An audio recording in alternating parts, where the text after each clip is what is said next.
Alright, welcome back to the channel and the adventures of my players run through the Curse of Strahd with me as the wonderful, amazing GM. Now, some of you may be curious as to why Mema. Hey, last time he posted one of these videos was over a month ago. What the hell's going on? Well, we were busy fighting the most challenging enemy in any Dungeons & Dragons campaign. Scheduling conflicts. So, yep, this is a very sporadic, very off and on type of story. So you will get the updates when you want. Not that anybody watches this. Anyway, when we last left the group off, the group, for a reminder, is 2 damn fears, 1 dwarf paladin, and 1 elf/revenant mage person. Yeah, she's a little weird one, but hey, she's got the spunk, she's got the spirit. I like it. Anyway, when we last left off, they were in the village of Barovia, having just met Ismark the Lesser, and they were doing everything they could to piss him and Irina off, which, if you don't know, is the main underlying quest line throughout the entire Curse of Strahd, is basically protecting Irina from Strahd. And they did everything in their powers to make sure that those two did not like them. But despite their best efforts and some very good rolls in persuasion checks, they did manage to succeed and fail their way to the top, I guess.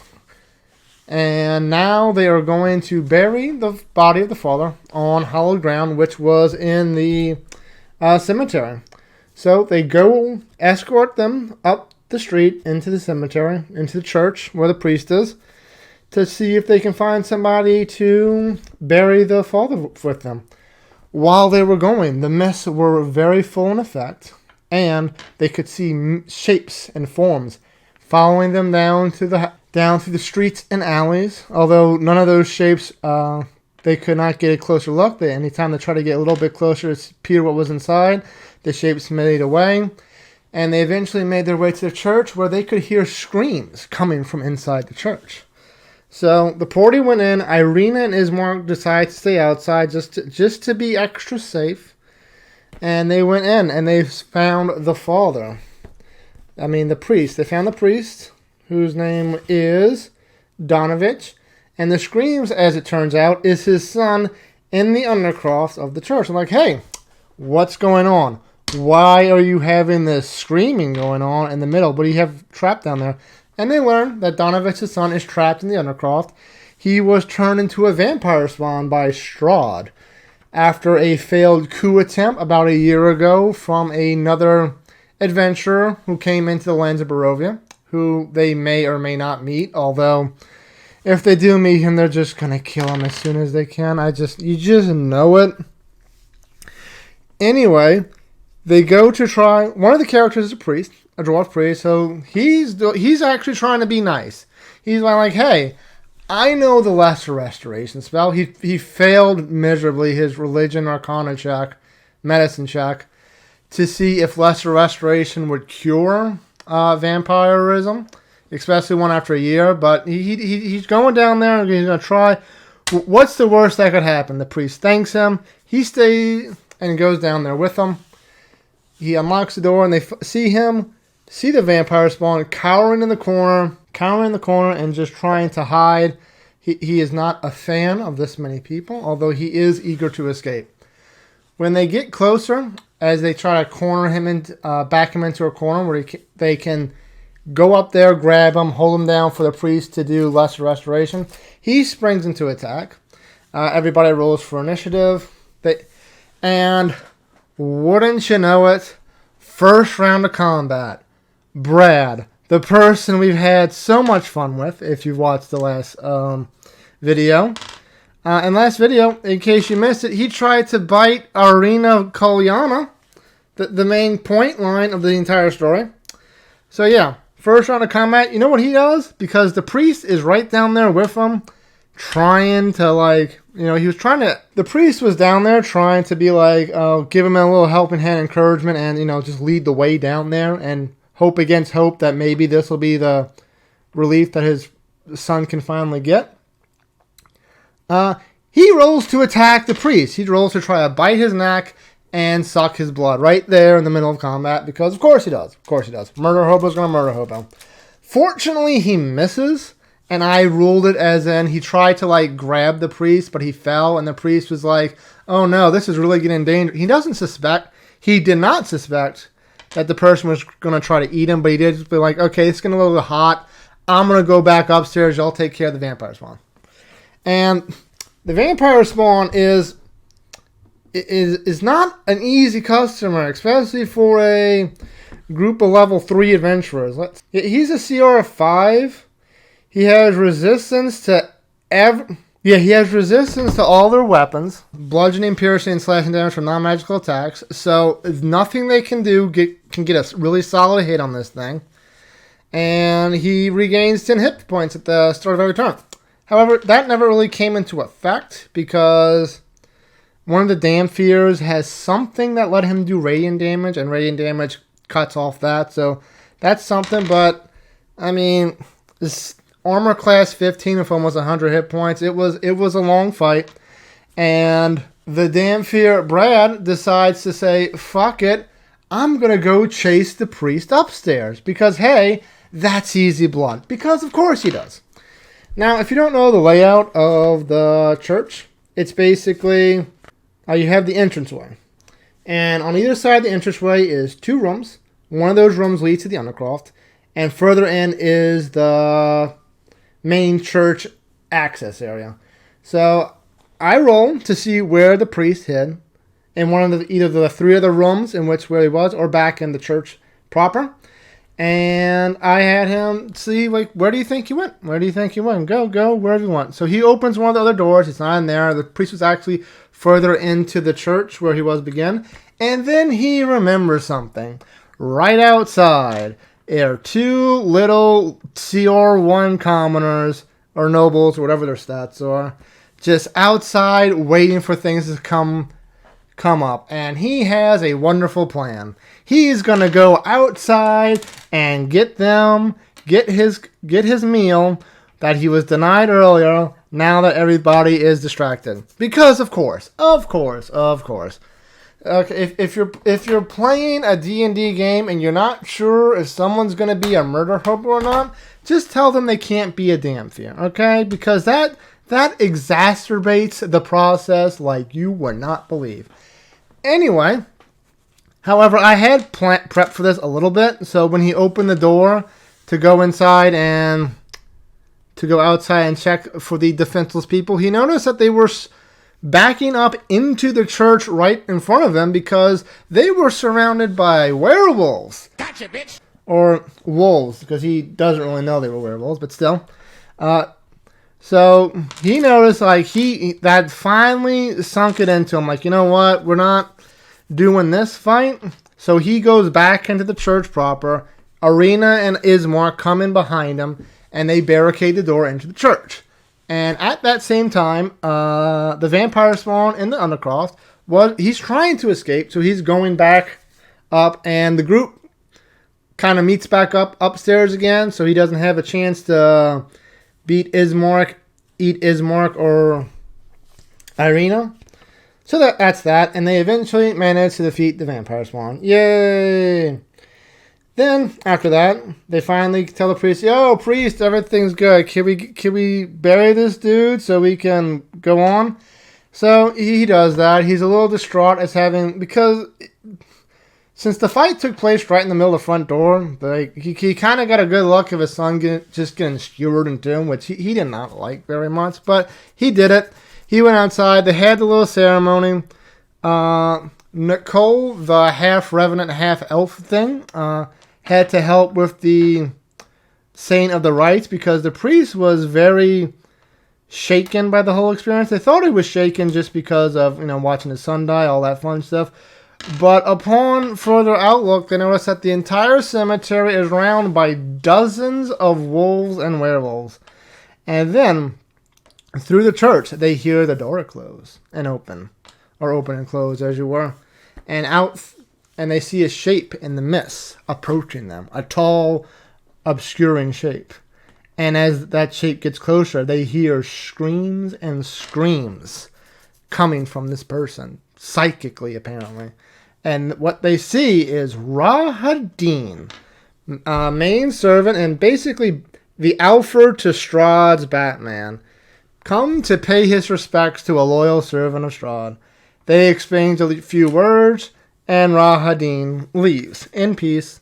Fortunately, if I had not surrounded the place with werewolves, I'm 90% sure they would have tried to pick a fight with them, which would not have gone well for them, considering Rahadin has a challenge rating of like 9 or 10.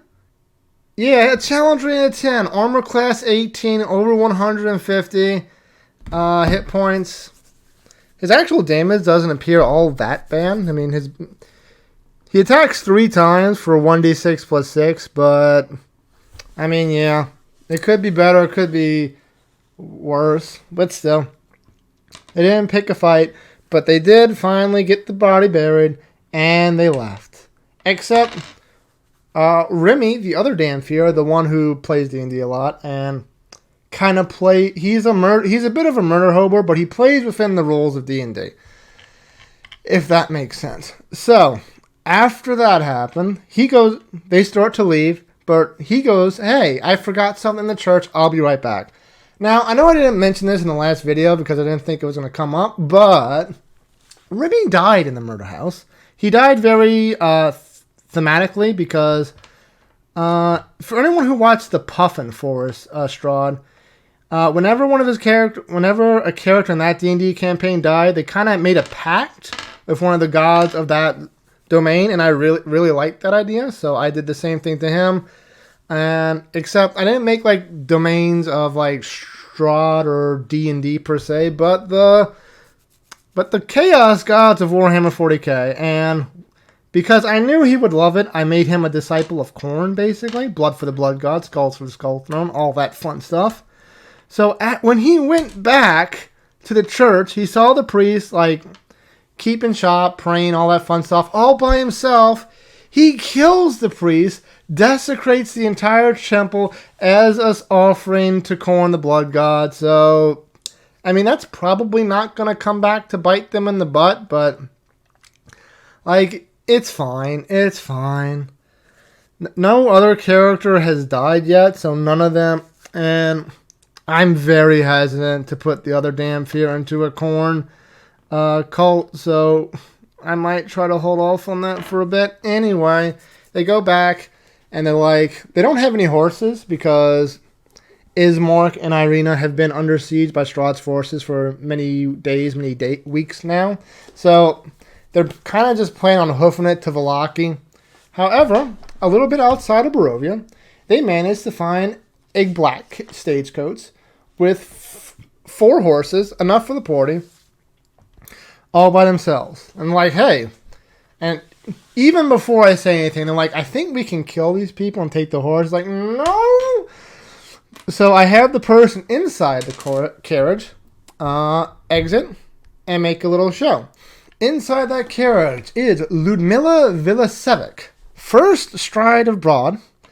Strahd, as you may or may not know, is a very active villain in Curse of Strahd. He doesn't just sit back and just be like, okay, I'm here, come get me whenever you want. He's going to toy with them. He's going to send his servants, especially some even big powerful for servants like Rahadin and his brides, to toy with them, test them, because Strahd is trapped in Barovia just as much as everybody else, and he kind of wants to get his love Tatiana, who is reincarnated now as Irina.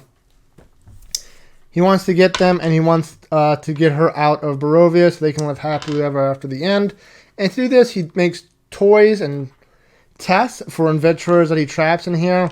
Everyone will always come up lacking because Strahd thinks so highly of himself. No one can ever compare to him. But, I mean, he still tries it. And this is one of those things. Ludmilla gives them the horses as a show of good trust from her Lord and Master, her husband, Strahd Van Serevich, as a reward for, showing their mettle in the death house. So, they give that. The other the Stamfear Brad is all about that. He really wants to suck that lady's blood, which she charms him ass in a second, basically tells him to sit his ass down. And he basically does that. He is so enamored with her that he even slits his wrist a little bit and tells her she can suck it. So I'm like, you know what? Sure, she's going to suck your blood a little bit. And he's like, oh yeah. I was like, okay, good. Maybe that'll make up for me taking away from his murder hobo-iness. But hey, you do what you gotta do. And then she goes away, and I'm like, hey, they got horses now. So they can make they can make the ride to Vallaki in about 2 days on horseback. I don't know what the actual thing is because I'm not judging this. I know they say 1 square is every quarter mile, and there's a good bit of squares, but it's like I'm not counting that and judging for horseback. That just looks like 2 days, so 2 days, whatever. So for the first day, they just make it to the middle of the Tizer Pool, and they go into the Vallaki camp. They have a little rest, have a little party, and wouldn't you know it, the two Stamfears, Brad and Remy, actually get into a fist fight because he did not appreciate that he left the fight against the vampire spawn just to go off and suck blood. He's like, hey, we're a freaking team here. You need to take your thirst under control. You have to be. This is a very dangerous land we're in. You can't just go off willy-nilly leaving me alone like that. So they fight out. I roleplay that there's some of the Vistani see it and they start making bets and all that fun shit. And then Remy eventually wins and knocks the dude out. He doesn't kill him, obviously, but he wakes him back up. It's like, okay, we good? And it's like, okay, we good. And then they go stalk. They try to pick off one of the Vistani and kill him and drink his blood and wait. And I'm like, you know what? Sure, why not? You all deserve a little bit of a break. Kill somebody, consequence for it. So then the next day, they make their way through, heading towards Vallaki again. They make it to the crossroads between going to Vallaki and going to Castle Ravenloft.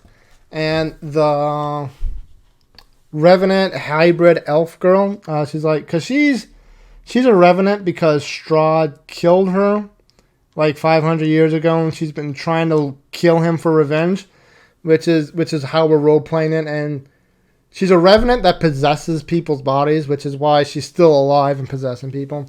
So there's a little roleplay section where she tries to run off to go like, oh, that's Castle Ravenloft. I'm going to go kill the motherfucker right now. And they're like, oh, yo, wait. You were not. You barely fought the vampire spawn. You were not ready for Strahd Van Terwitz. Okay, we need to go to Vallaki and get this quest done, okay? Get these two civilians out the way. Then we'll talk about going to Castle Ravenloft. It's like, oh, okay, fine. Then they pass an old windmill, which I told them seemed like it was in use. And they're like, okay, hey, that's what we want to see. Because if it's in use, that means there's people. If that's people we can eat. So they go up, knock on the door, and wouldn't you know it, inside are the hags from Barovia. So they have a little standoff about, hey, you try to attack us and I just come and try and attack us again? Bitch, we in a coven now, okay? There's 3 of us and only 4 of you. What are you going to do? And I'm like, okay, look, we're sorry. We're just going to, leave, let bygones be bygones, all that fun stuff. And they're like, no, because you attacked us, you need us. We want you to do us a favor. I'm like, okay, fine, what's the favor?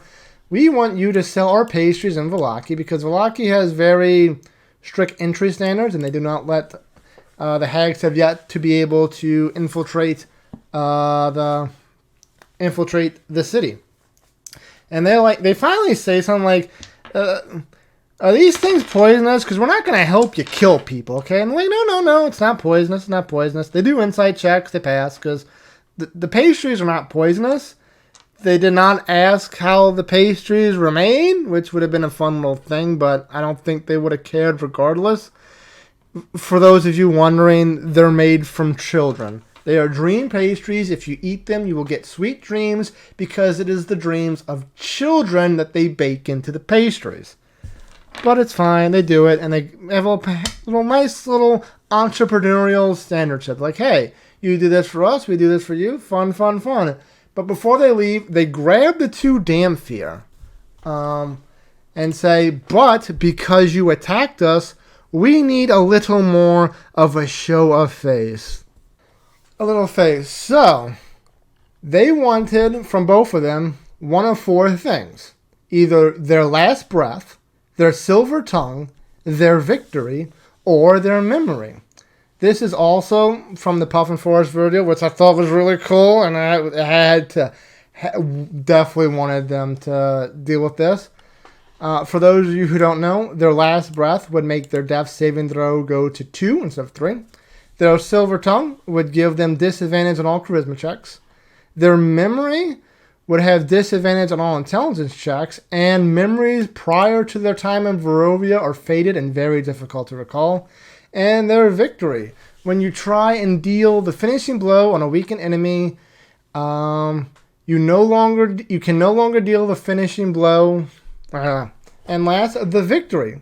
They can no longer deal the finishing blow on a weakened, less than max HP enemy, and will instead need to choose another target for your attack. If there is no suitable targets, the attack or action is wasted. And yeah, I honestly, I did not tell them the effects. I let them roll insight for one effect of their choice. Remy succeeded on his insight for his last breath, and it was like, yeah, if you pick your last breath, you're only going to have 2 death saving throws instead of 3. Brad tried your memory, which he did not succeed on the insight check for, but they both ended up picking their victory. Why? I don't know, but it's good for me because they're not going to be able to murder Hobo much anymore. Neither of them know what it is because I told them Remy asked for it to be a surprise. So it's like, okay, I won't tell you until it comes up. It's like, is it even going to come up? I'm like, oh yeah, it's definitely going to come up. But yeah, their murder hoboiness is going to be negated a little bit, although they're not going to know that until they go for the kill. So they're still going to try to kill something and just not have to leave a survivor somehow, some way. So we'll see how that works. And then they just made it the rest of the way to Vallaki for the next... they made the rest of the way to Vallaki without incident. I didn't really do a camp. It was getting a little late. I wanted to do another encounter, but it was getting kind of late. So we're just okay, we're just going to call it there. You pull up to the gates of Vallaki. It's getting kind of late. The gates are closed. And we're going to leave it there. That is it for this episode of D&D Mema's Misadventures and Dungeons and Dragons. Until next time, take care.